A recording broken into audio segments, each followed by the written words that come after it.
Dear Diary, di tebing pegunungan Semien yang juga disebut sebagai atap Afrika ini, aku kembali duduk sendiri. Menikmati pemandangan dataran tinggi Ethiopia. Situs warisan dunia UNESCO ini menyediakan rumah yang cocok untuk aku dan keluargaku. Keluargaku yang mereka bilang seperti campuran antara singa dan monyet. Namun tak mengapa, aku tak marah. Aku tidak mudah tersinggung. Aku sering mendengar manusia bilang bahwa keluargaku adalah keluarga kera terlangka di dunia dan merupakan salah satu dari 3 mamalia endemik di Ethiopia. Entah apa maksud mereka.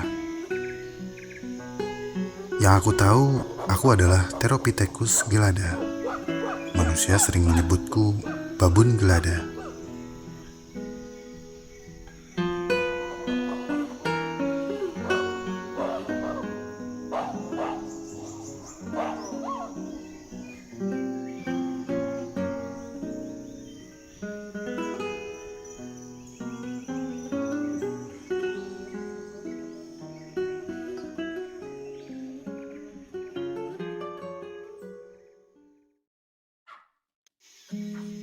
Tapi diary, sesungguhnya aku agak keberatan disebut babun. Ya, aku tahu aku memang memiliki beberapa fitur fisik babun. Tapi please lah, aku bukanlah babun. Mungkin mereka lupa, semua babun adalah anggota taksonomi dari genus Papio. Tapi keluargaku adalah satu-satunya anggota genus Theropithecus yang masih hidup. Kamu mungkin bertanya, apa arti Theropithecus? Sejauh yang kubaca, Theropithecus berasal dari bahasa Yunani yang berarti beast ape atau kera yang mengerikan. Agak jahat, tapi memang ada benarnya. Mungkin karena gigi taringku yang terlihat mengintimidasi.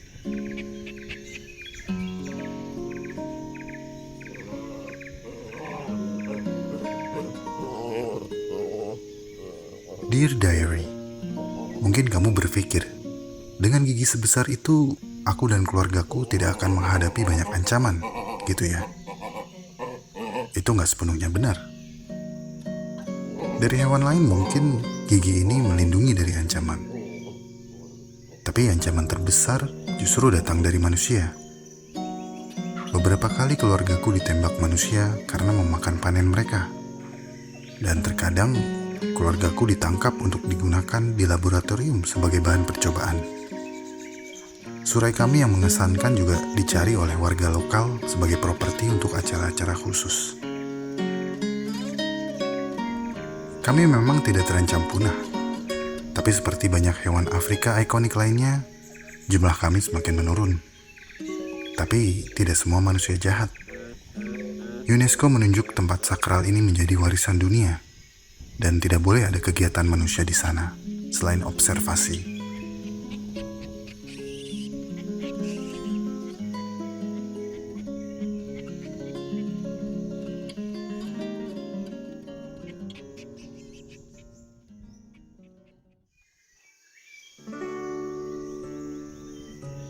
Dear Diary, warisan dunia yang dimaksud UNESCO itu adalah ini, dataran tinggi Ethiopia di pegunungan Semien.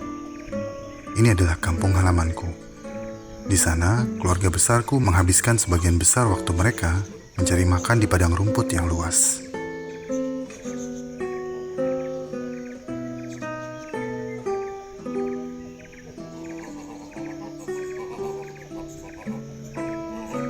Ketika matahari terbenam, kami akan turun tebing dan mencari spot aman di sana atau di dalam gua sebagai perlindungan saat kami tidur.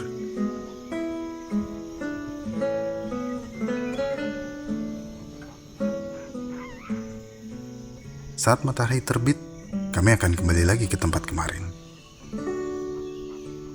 Tidak banyak yang tahu kalau aku dan keluarga besarku adalah spesies primata purba pemakan rumput yang masih hidup. Dan tanah pegunungan ini sangat penting untuk kelangsungan hidup keluarga besarku. Keluargaku sangat menikmati gaya hidup terestrial dan graminivora. Kami pun telah beradaptasi dengan memiliki jari-jari kecil yang kokoh, yang disesuaikan untuk menarik rumput, dan gigi seri kecil yang disesuaikan untuk mengunyahnya.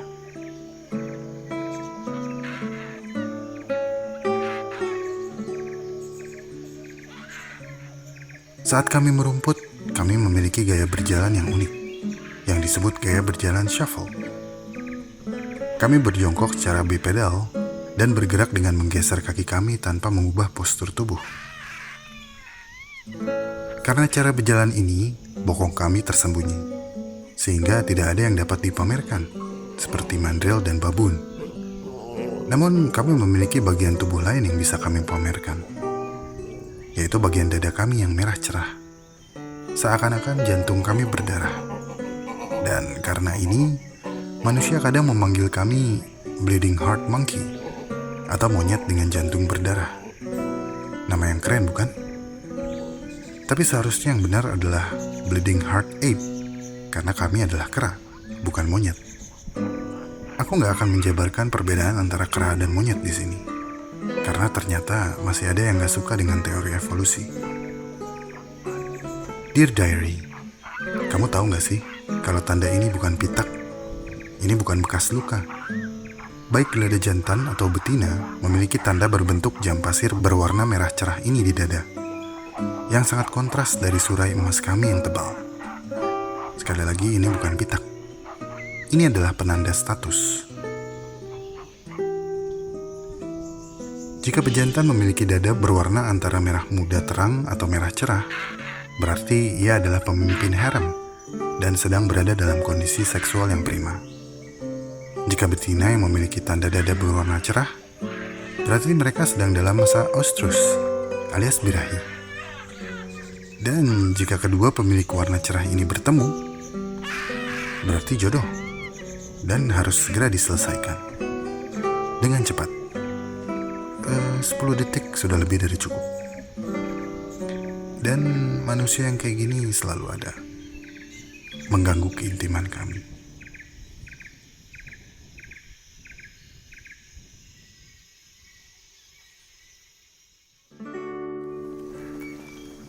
Sebagai pemimpin harem, aku memiliki hak kawin eksklusif. Aku memiliki sekitar 5-10 betina yang bisa aku kawini kapan saja. Kelompok betina ini disebut harem, dan ini merupakan salah satu struktur sosial paling kompleks dari hewan manapun.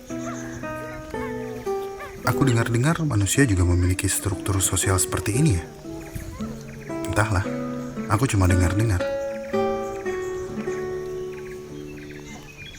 Anyway, sekelompok harem biasanya akan membentuk klan yang secara kolektif menyumbang nomor dalam keluarga besar kami, yang jumlahnya bisa mencapai 800 ekor kera. Tapi Diary, kamu pasti penasaran. Jika kami adalah pemakan rumput dan hanya rumput, mengapa kami memiliki gigi taring yang mengerikan? Kamu pasti tahu aku memiliki surai karena aku hidup di dataran tinggi, di mana suhu bisa menjadi rendah, dan tiupan angin bisa menjadi sangat dingin. Tapi gigi taring untuk pemakan rumput memang rada aneh ya. Biar aku jelaskan. Satu yang pasti, aku tidak menggunakan gigi ini untuk menggigit atau mengunyah rumput. Aku dengar di dunia manusia selalu ada anggota dalam komunitas mereka yang brengsek, berandalan, suka nongkrong dan begadang hingga larut malam, bangun siang, dan mengganggu orang. Di keluarga besarku juga ada tipe-tipe seperti mereka. Biasanya KBG, kera baru gede. Bujang-bujang ini mengincar kedudukan dan betinaku. Beberapa ilmuwan bilang kalau kami adalah kawanan monyet yang paling cerewet.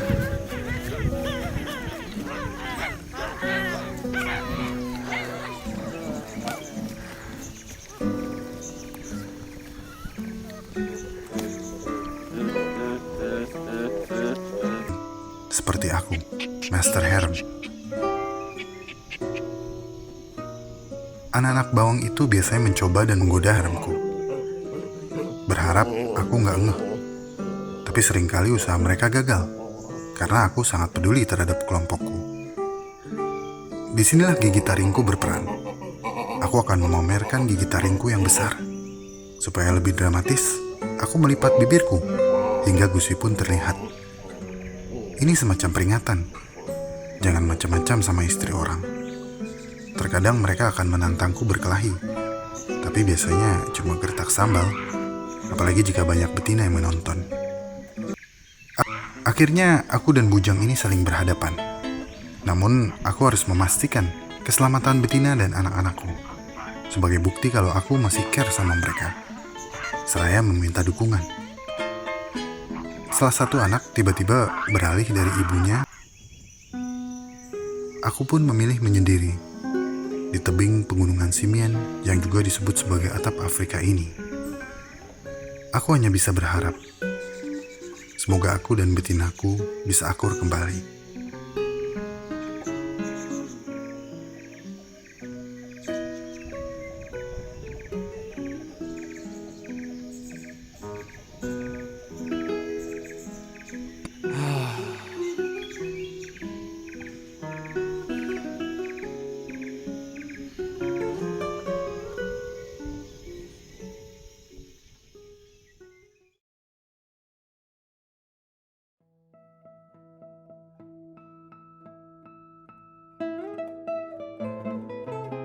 Hey, terima kasih sudah menonton sampai menit ini. Jika suka dengan pembahasan dari Alam Semenit, like video ini dan subscribe. Karena like dan subscribe dari kamu akan membantu perkembangan channel ini. Ikuti perkembangan semua hal yang aneh, menjijikan, dan indah yang mengundang rasa ingin tahu kita semua. Terima kasih dan sampai jumpa di Alam Semenit episode selanjutnya.